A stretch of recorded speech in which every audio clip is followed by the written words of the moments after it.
Nous avons entamé notre tournée nationale pour le suivi des cultures de la campagne agricole. Aujourd'hui, nous avons visité 3 sites. Le premier site, c'est une vallée de Diaobé-Kabendou.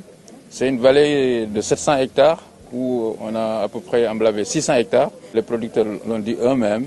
Les intrants étaient là en place. Il y a eu de l'engrais bio, il y a eu de l'engrais NPK.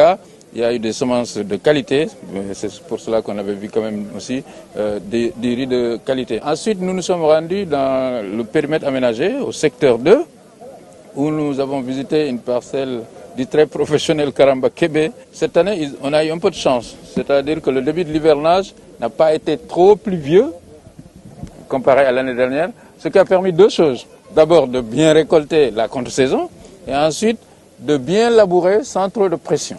Conséquence, le niveau d'emblavure dans le périmètre aménagé a augmenté de 29%, donc ce qui est quand même appréciable. Ensuite, nous nous sommes rendus au secteur G. Le secteur G aussi, nous sommes ici sur les parcelles du secteur G. Ils ont emblavé que 400 hectares parce que vous savez que ce secteur est en cours de réhabilitation. Nous avons discuté avec l'entreprise. Les travaux ont démarré avec un peu de lenteur. Mais de ce qu'on nous a dit maintenant, tout le matériel est en place et le secteur G va être livré flambant neuf au plus tard le 1er juillet.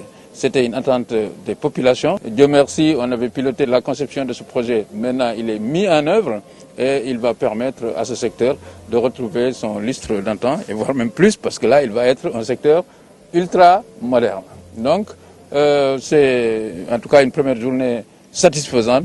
Nous avons vu partout une détermination des producteurs et les producteurs sont sereins parce que, comme je vous ai dit, les emblavures ont augmenté, les cultures se portent bien et donc on attend de meilleurs rendements.